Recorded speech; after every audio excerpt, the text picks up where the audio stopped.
Hi, girls. I'm back to read the rest of the Rainstorm. Brainstorm.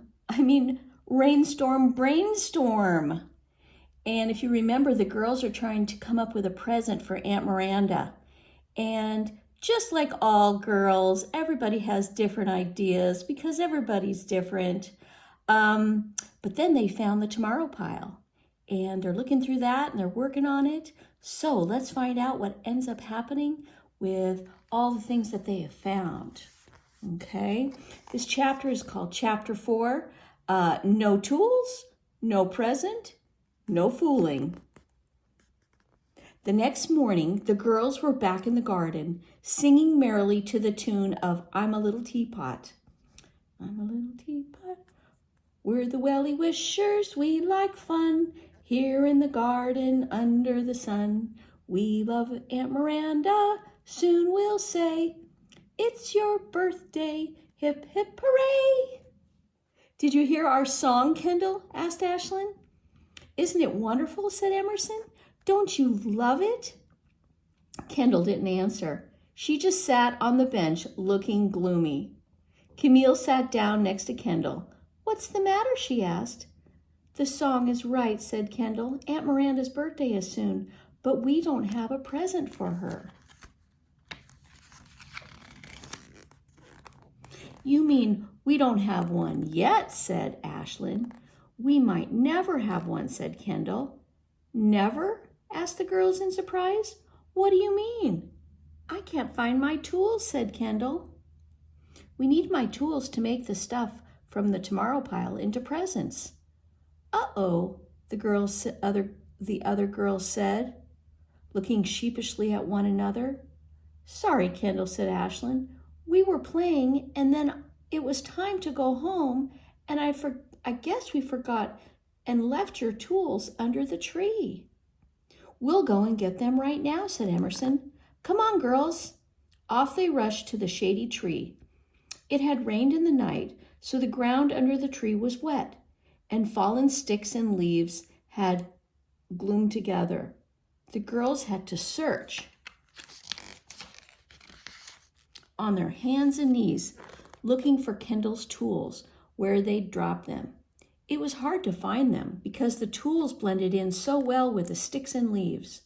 When at last they had found all the tools, they ran back to Kendall and put the tools on the bench next to the playhouse. Here you go, said Willa. Kendall didn't say anything. She didn't need to say anything because her face showed how upset she was, and it was easy to see why. Kendall's hammer was dirty, her pencil was blunt, her apron was wrinkled, her goggles were smoggy, and the tape measure was tangled. Her scissors were gummy, her notepad was a soggy mess. Kendall's tools looked as terrible as the stuff in the tomorrow pile. Sorry, said Emerson in a small voice. Sorry? Asked Kendall. Her voice was tight and tearful. We were supposed to be working all together, but you quit working to go off and play, she said to her friends. You used my tools as toys. Then you left them out in the rain, and now they're all muddy and messy and ruined. I can't use my tools when they're like this, Kendall said. No one can. You can forget about making a present for Aunt Miranda, so now you've ruined her birthday too. Then Kendall stomped away. Whoa, whispered Willa. No one had ever seen Kendall so upset before. The Wellie Wishers felt ashamed. Come on, said Camille. She started picking up Kendall's mucky tools and said, We've got some work to do. No fooling, said Emerson. Chapter 5 is called Brainstorm in a Rainstorm. Plip, plop, drip, drop. Rain pattered on Kendall's umbrella as she came to the garden the next morning. When she looked up, she was surprised to see her friends already there, waiting for her.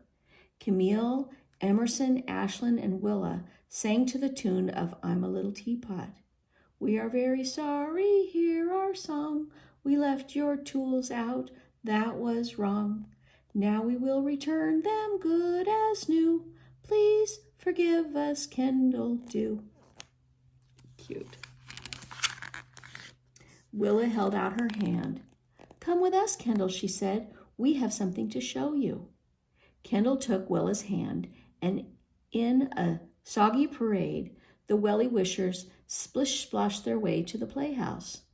Mud splashed up on the backs of their legs, and rain fell outside their umbrellas like a gray curtain. Oh, gasped Kendall when she went inside the playhouse. Her friends had washed, dried, and polished the stuff from the tomorrow pile and lined it all up along the wall. Kendall's tools were laid out neatly on the table, and Kendall stepped toward the table. She hardly recognized her tools. Her friends had not only cleaned them, they had transformed them.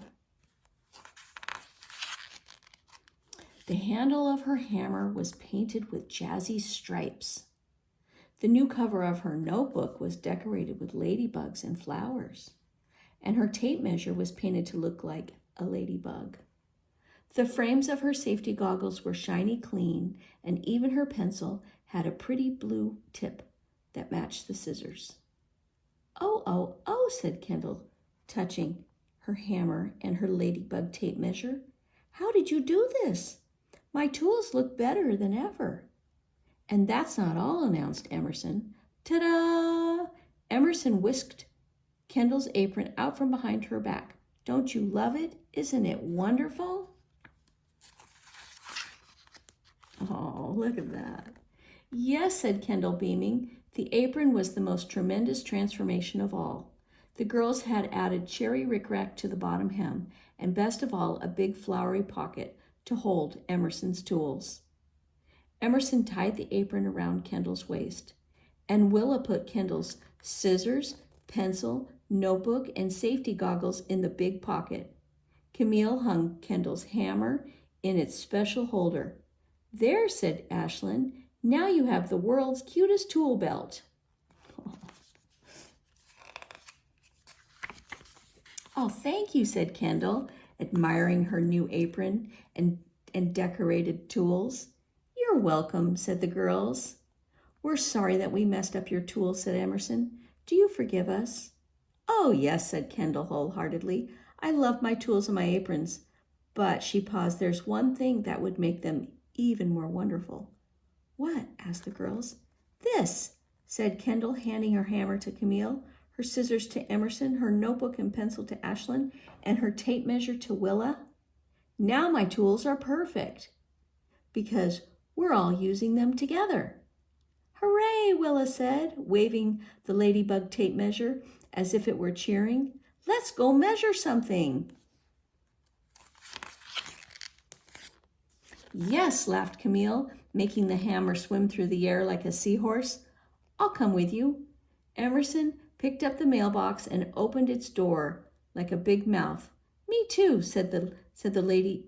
She said to the ladybug and seahorse as if the mailbox were talking.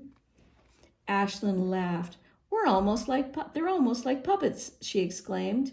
Kendall shouted, That's it.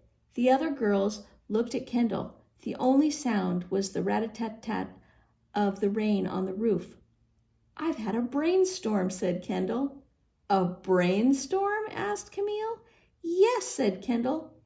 You've shown me how we can give Aunt Miranda all the things we want to give her. How? Asked the other girls. Kendall said, You decorated my tools to make them pretty like art. And now we can also play with them like toys. Well, what if we do that with the stuff from the tomorrow pile? We could paint it and make it into fun stuff to look at or play with, like animals, Camille burst in.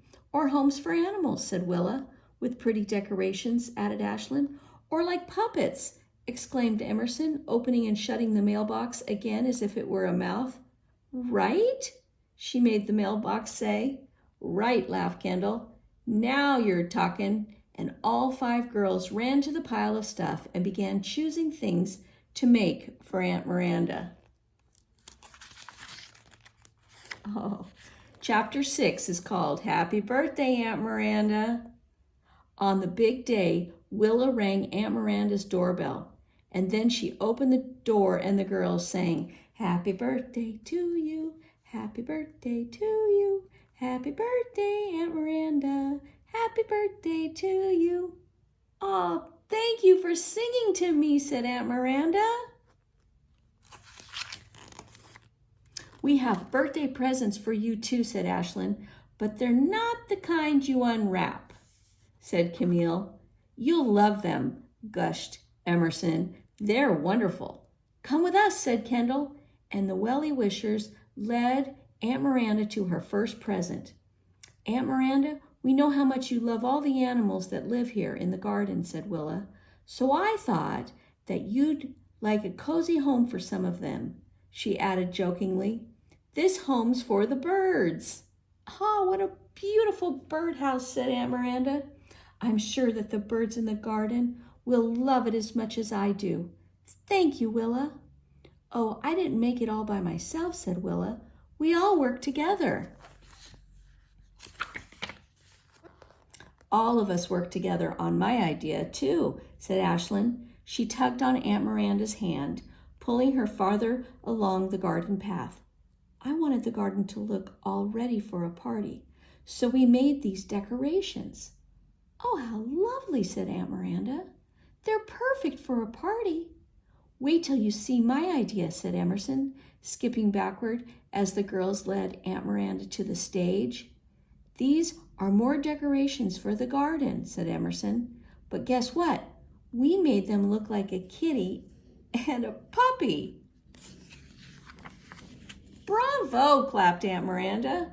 I love garden art and I love animals, and these are both. My present is an animal too, said Camille. It's over here. Camille and the other girls led Aunt Miranda to a shady tree. Now watch. Whoosh! Camille blew as hard as she could, and the weather-vane chicken spun around. Aunt Miranda clapped her hands with delight. Now I'll always know which way the wind is blowing, she said. That's a very helpful chicken. My present is also helpful, said Kendall. Would you like to see? Oh, yes, please, said Aunt Miranda. Then follow me, said Kendall.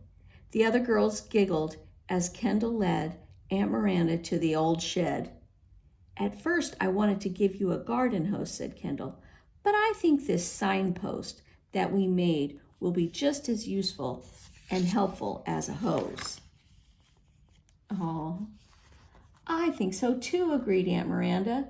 If visitors are walking through the garden, the signpost will help them if they're wondering which way to the lake, she smiled. Now I am curious, where on earth did you get the materials to make these great gifts? You'll see, laughed Kendall as she led Aunt Miranda to the back of the shed.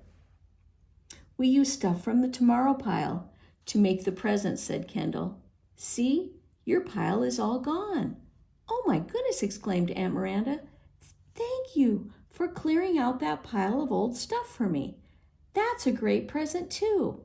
The pile is gone, the stuff in the pile was reused, and I love the presents that you all work together to make for me. Then the Wellie Wishers sang, Happy birthday to you, happy birthday to you, happy birthday, Aunt Miranda. Every day we love you. Aunt Miranda smiled. This is an altogether great birthday, she said. Thanks to Kendall's Rainstorm, Brainstorm, laughed the Wellie Wishers all together. Oh, isn't that cute? Now, I was looking in the back of the book, and they have ideas about taking some of the things that your family is maybe done with, that's in a pile ready to take to be reused somewhere. Maybe some old clothes that you could play dress up with, or some old garden pots that you can plant flowers in and decorate, or maybe you want to help clean up your space and You decorate containers for putting toys or other knickknacks and stickers and scissors and markers in. Or you can, if you need to make presents for someone's birthday, you can always make art, which is so beautiful, which other people just love so much to get from you. So there's lots of things that you can use to remake things, to reuse things. Like maybe they use some old frames to make these pictures, or old string and little clips and things and stickers. So there's lots of things at your house that you can use sometime to make gifts, or you can just help by cleaning out, taking down things that you don't use anymore so that you can give them to people that could use them. Maybe you have a sale where you sell some old things that don't fit you anymore, or you just give them to other people who might need them. Anyway, I thought that was a wonderful book, and I'm glad that the girls came up with a brainstorm idea for Aunt Miranda. Okay? Love you girls. I'll talk to you later. Bye.